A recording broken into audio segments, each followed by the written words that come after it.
ತೆಗಿಲೇಬೇಕು ತೆಗಿಲೇಬೇಕು ತೆಗಿಲೇಬೇಕು ತೆಗಿಲೇಬೇಕು ಭ್ರಷ್ಟ ಉಪಮುಖ್ಯಮಂತ್ರಿ D K ಶಿವಕುಮಾರ್ಗೆ ಭ್ರಷ್ಟ ಉಪಮುಖ್ಯಮಂತ್ರಿ ಡಿ ಕೆ ಶಿವಕುಮಾರ್ಗೆ ಕರ್ನಾಟಕ ರಾಜ್ಯ ರೈತ ಸಂಘಕ್ಕೆ ಜಯವಾಗಲಿ, ರೈತ ಹೋರಾಟಕ್ಕೆ ಜಯವಾಗಲಿ. ರೈತ ವಿರೋಧಿ ಸರ್ಕಾರಕ್ಕೆ, ಕಾಲುವೆ ಸುತ್ತಮುತ್ತ ಇರುತ್ತ ರೈತರನ್ನು ತೆರವುಗೊಳಿಸುತ್ತಿರುವ ಅಧಿಕಾರಿಗಳಿಗೆ, ರೈತ ವಿರೋಧಿ ನೀರಾವರಿ ಅಧಿಕಾರಿಗಳಿಗೆ, ರೈತ ವಿರೋಧಿ ನೀರಾವರಿ ಕೊಳಕರ್ ಅಧಿಕಾರಿಗಳಿಗೆ, ರೈತ ವಿರೋಧಿ ನೀರಾವರಿ ಕೊಳಕರ್ ಅಧಿಕಾರಿಯನ್ನು ಇವತ್ತು ಅಮಾನತ್ ಮಾಡಲೇಬೇಕು.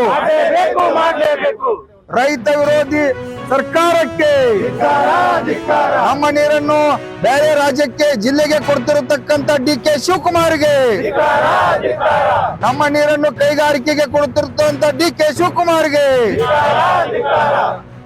ಏನು ಇವತ್ತು ನಾವು ಇಲ್ಲಿ ಜಿಲ್ಲಾಧಿಕಾರಿ ಕಚೇರಿ ಮುಂದೆ ಇವತ್ತ ನೂರಾರು ಸಂಖ್ಯೆಯಲ್ಲಿ ಇವತ್ತೆಲ್ಲ ರೈತರು ಸೇರಿದ್ದೀವಿ. ಇವತ್ತ ನಮ್ಮ ಪ್ರೊಫೆಸರ್ ಅವರ ಪುತ್ರ ಆಗಿರ್ತಕ್ಕಂಥ ಪಚ್ಚೆ ನಂದಿನ ಸ್ವಾಮಿ ಅವರು ಕೂಡ ಇಲ್ಲಿ ಬಂದರು. ನಮ್ಮ ರಾಜ್ಯ ಗೌರವ ಅಧ್ಯಕ್ಷರಾಗಿರ್ತಕ್ಕಂಥ ಶಶಿಕಾಂತ್ ಪಡ್ಸಲಿಗೆ ಗುರುಗಳು ಕೂಡ ಇಲ್ಲಿದ್ದಾರೆ.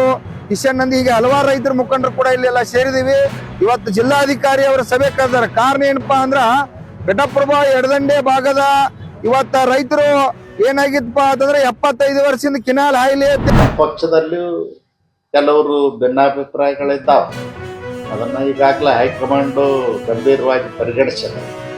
ಆದಷ್ಟು ಬೇಗನೆ ಆ ಸಮಸ್ಯೆಗೆ ಪರಿಹಾರ ಮಾಡಿ ಎಲ್ಲರನ್ನು ಸಮಾಧಾನ ಮಾಡಿ ಒಟ್ಟಿಗೆ ತಗೊಂಡು ಹೋಗೋ ರೀತಿಯಲ್ಲಿ ನಮ್ಮ ಹೈಕಮಾಂಡು ಮಾಡೇ ಮಾಡಿ. ರಾಜ್ಯಾಧ್ಯಕ್ಷರ ಚುನಾವಣೆ ಕುರಿತು ಕೂಡ ಸಾಕಷ್ಟು ರಾಜ್ಯಾಧ್ಯಕ್ಷರ ಚುನಾವಣೆ ಬಗ್ಗೆ ಈಗೇನಿಲ್ಲ. ಈಗಂತೂ ನಮ್ಮ ಪಕ್ಷದ ಅಧ್ಯಕ್ಷರು ವಿಜೇಂದ್ರ ಅವರು ಇದ್ದಾರೆ.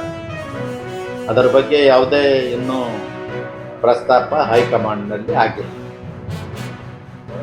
ಎಲ್ಲ ಸರಿ ಆಗುತ್ತೆ, ಸರಿ ಆಗ್ತದೆ. ಯತ್ನಾಳ್ ಅವ್ರ ಟೀಮು ಎಲ್ಲರೂ ಸರಿ, ಎಲ್ಲರೂ ಕೂಡಿ ಹೋಗ್ತಾರೆ. ಖಂಡಿತವಾಗಿಯೂ ಕಾಂಗ್ರೆಸ್ಸನ್ನು ಎದುರಿಸಲಿಕ್ಕೆ ಎಲ್ಲರೂ ಕೂಡ್ತಾರೆ. ಮತ್ತೆ ನಮ್ಮ ವೈರಿ ಇರ್ತಕ್ಕಂಥದ್ದು ನಮ್ಮ ಪಕ್ಷದ್ದು ಕಾಂಗ್ರೆಸ್ಸೇ ನಮ್ಮ ವೈರಿ ಕರ್ನಾಟಕದಲ್ಲಿ. ಅದಕ್ಕಾಗಿ ನಾವು ಕಾಂಗ್ರೆಸ್ ವಿರುದ್ಧ ಎಲ್ಲರೂ ಒಕ್ಕಟ್ಟಾಗಿ ಒಂದಾಗಿ ಖಂಡಿತವಾಗಿಯೂ ಕೆಲಸ ಮಾಡ್ತೀವಿ.